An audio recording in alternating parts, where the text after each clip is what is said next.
Assalamualaikum warahmatullahi wabarakatuh. Halo Sobat WTV, apa kabar nih? Semoga kita semua dalam keadaan sehat dimanapun kita berada.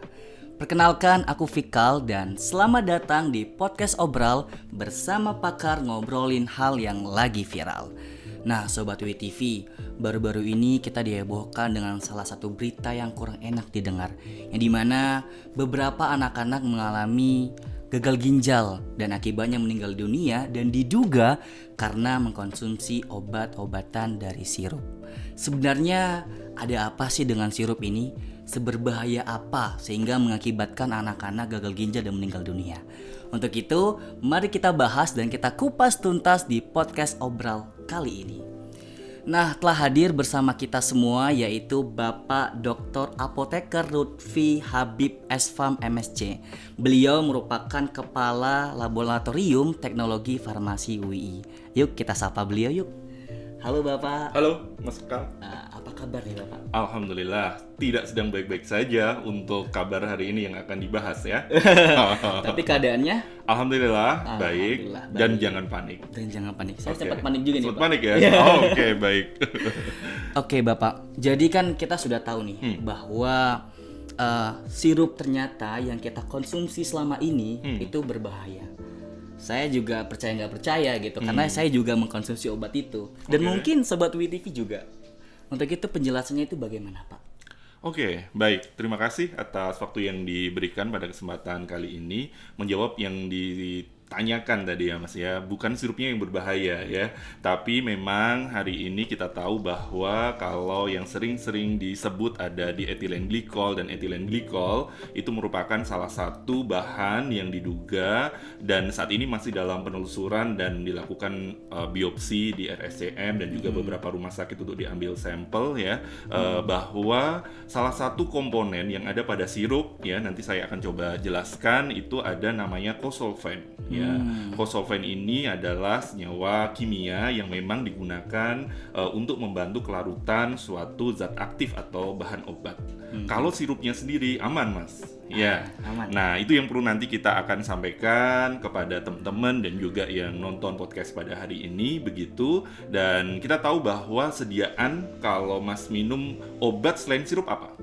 Tablet biasa. Tablet. Oke. Selain tablet ada sediaan semi solid atau sediaan semi padat. Pernah ketemu sediaan yang dioleskan di kulit?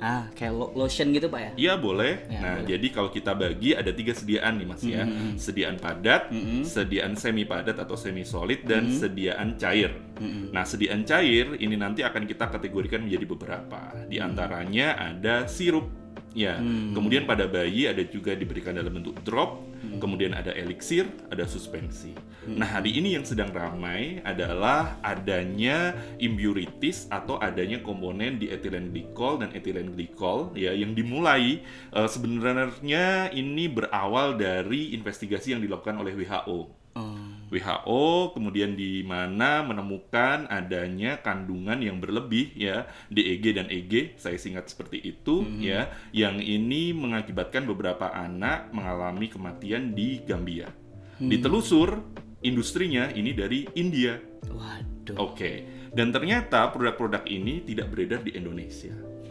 Uniknya, kenapa di Indonesia tiba-tiba muncul di bulan Agustus, Oktober ini ya, sampai Oktober ini sangat tinggi sekali, sampai ratusan.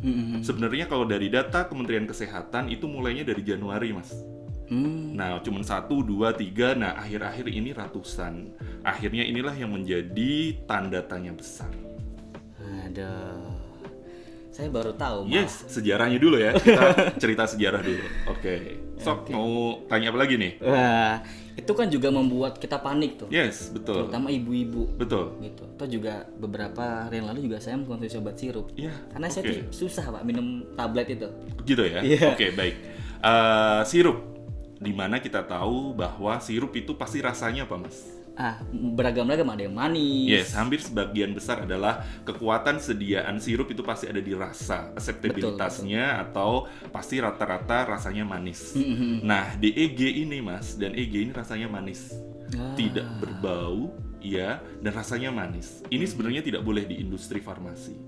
Tapi sayangnya ini ada pada beberapa sediaan yang hari ini sedang disampling oleh BPOM pada beberapa sediaan sirup terutama, begitu ya. Ditemukan adanya komponen DEG dan EG dalam jumlah yang sangat tinggi, dan ini disinyalir berbahaya atau menjadi salah satu penyebab terjadinya gagal ginjal akut. Waduh. Nah, gimana caranya? Jangan panik. BPOM itu sudah mengeluarkan rilisnya, Mas. Di situ ada nomor batch, ada nomor industrinya. Cukup itu saja yang dilihat. Jangan langsung misalnya, Mas lihat, oh produk dari industri A ini ikut rilis, nanti dulu. Industri A ini dia punya batch yang mana sekarang sudah ditarik dari pasaran. Berarti batch sebelumnya dan nanti setelahnya ya pasti mereka akan hati-hati. Kita harus sadar bahwa pemerintah kita pastinya ingin semuanya baik, ya, industri, kemudian masyarakatnya sehat, ya. Nah, maka dari itu di awal-awal kemarin memang ada larangan untuk sementara ketika sakit jangan mengkonsumsi sediaan sirup dulu. Nah, kemudian keluarlah edaran kedua di mana di situ memang disampaikan ini loh sirup-sirup yang aman untuk dikonsumsi. Nah, maka dari itu jangan panik, minum aja sirup yang mana sudah dirilis oleh BPOM ya. Itu ada lengkap di situ. Nama-namanya, mereknya ya, kemudian komponennya apa, itu melalui pengujian, Mas. Jadi tidak perlu khawatir. Betul. Seperti itu. Berarti kita tinggal milih aja, Pak ya. Yes, betul.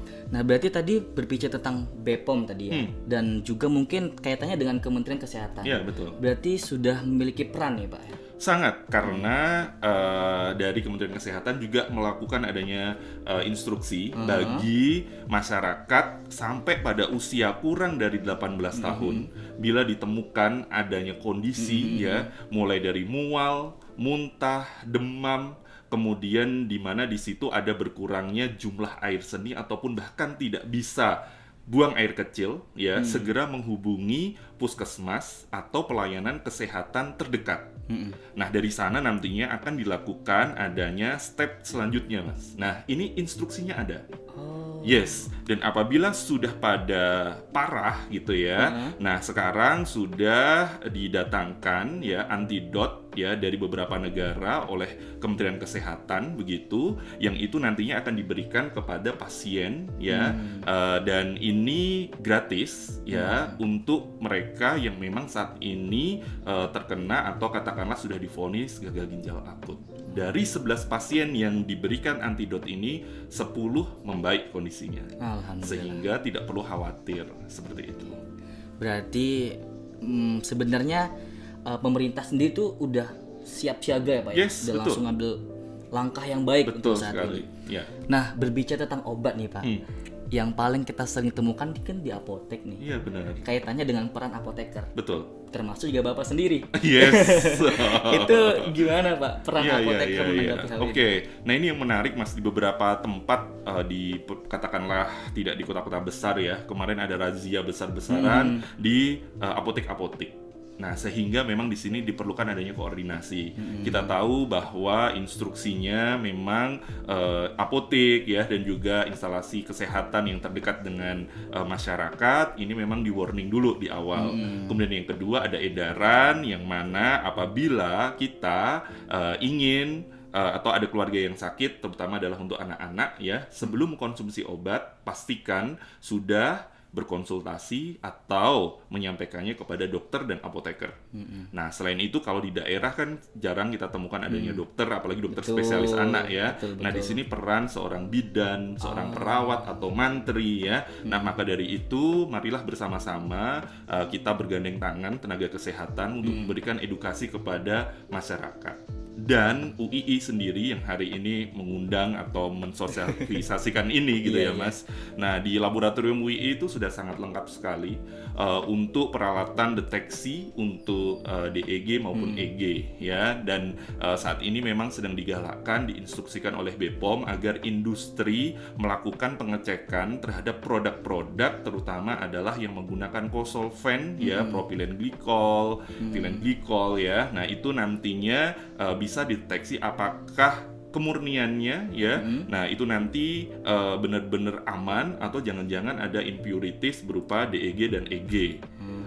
Nah, itu nanti bisa dideteksi. Kita punya ada laboratorium terpadu di UII, kemudian ada laboratorium farmasi. Nah, itu semuanya alhamdulillah hari ini memiliki alat untuk mendeteksi adanya komponen tersebut. Oke, jadi juga mungkin kalau kita beli obat jangan takut juga Pak ya. Jangan takut. Karena Ya. apoteker juga udah memiliki peran nih. Yes, betul. Dan standby dan sudah punya SOP ya. Dan mana itu nantinya pasti pasien akan diberitahu bahwa dari produk atau industri ini tidak perlu khawatir, ini adalah batch yang aman ya, yang bisa diberikan, dan untuk yang dinyatakan tidak aman itu sudah ditarik, Mas. Seperti itu. Oke. Nah, tadi ya Sobat WITV, tadi juga sudah dijelaskan bagaimana peran BPOM, Yes. Kemenkes, dan juga para apoteker. Sekarang tinggal kitanya nih yang mengambil langkah. Oke. Untuk itu bagaimana nih Bapak? Kita sebagai masyarakat yang mungkin udah nggak usah mengkonsumsi sirup.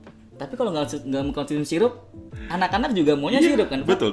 Itu betul. bagaimana Ya. kita sebagai masyarakat menanggapi hal seperti ini? Iya, oke, saya akan mencoba berperan sebagai masyarakat bukan sebagai apoteker. Iya. Kan?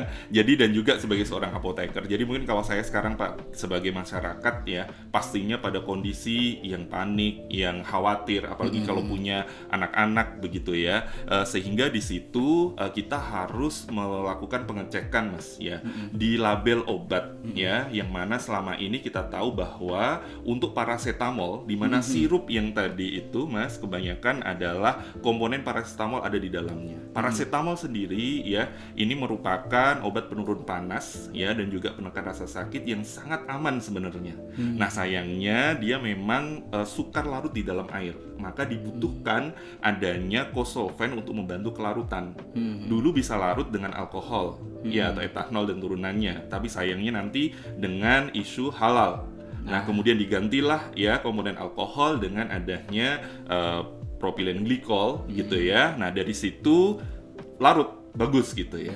Nah, ini biasanya adalah obat-obatan yang memang kita tahu ada yang logonya hijau ya. Ini bebas. Bisa kita beli di warung ya, supermarket gitu. Kemudian nantinya ada yang bebas terbatas dengan logo berwarna biru. Nah, kemudian nanti ada yang merah dengan K. Nah, ini berarti keras. Nah, keras ini berarti sudah harus dengan resep dokter. Nanti tambah lagi penggolongan yang lain ya, ada obat psikotropik dan narkotik. Nah, dirilis tanggal 22 ya oleh BPOM ini lengkap Mas di situ. Ya, obat-obat apa saja ya, termasuk di dalamnya ada antibiotik yang dalam bentuk sirup ataupun dalam bentuk sediaan cair yang lain. Nah, semuanya ada, nanti tinggal dilihat teman-teman sekalian atau Bapak Ibu yang punya anak kecil ya, tidak perlu khawatir. Jadi cukup kita lihat rilis yang disampaikan oleh BPOM dan Kementerian Kesehatan ya, dan itu insya Allah akan menjadi salah satu solusi ya, dan jangan panik. Begitu. Intinya adalah jangan panik. Yes. Karena pemerintah juga sudah mengambil peran, apoteker juga sudah mengambil langkah. Sudah diperjelas gitu obat-obat mana aja yang bisa kita konsumsi, dan juga yang tentunya tidak bisa dikonsumsi sudah digeser ini. Ya, Sudah betul. dibuang malah. Betul, sudah Karena berbahaya kan Pak. Iya, betul. Oke. Jadi begitu ya Sobat WITV. Jadi kalau kita mengkonsumsi obat sirup jangan takut lagi sekarang, karena obat-obat sirup sekarang udah diuji oleh BPOM juga, apoteker, dan sekarang mungkin sudah aman, dan pemerintah juga sudah merilis obat-obat mana aja yang bisa kita konsumsi. Dan tadi ya Pak, berbicara tentang label, itu harus kita ketahui juga. Betul. Yang mana kita nggak asal beli, dan kita bisa nanya dulu sama ahlinya. Dan hati-hati jangan beli obat secara online. Secara online. Jadi Betul, harus betul. ketemu sama apotekernya langsung, jadi kita akan tahu kualitas dari produk yang kita beli. Jadi alangkah baiknya kita mengetahui dulu apa itu obatnya dan sesuai nggak dengan kita. Yes, betul. Oke, terima kasih Bapak atas Ya. penyampaiannya. Ini cukup mencerahkan dan mengarahkan. Oke. Dan tentunya ini bermanfaat bagi kita semua. Semoga insya Allah. Dan terima kasih juga nih kepada Sobat WITV yang sudah setia selalu menonton channel WITV. Dan jangan lupa untuk like, comment, share, and subscribe channel YouTube UII Yogyakarta. Dan sampai jumpa di podcast Obral selanjutnya. Wassalamualaikum warahmatullahi wabarakatuh. Waalaikumsalam warahmatullahi wabarakatuh.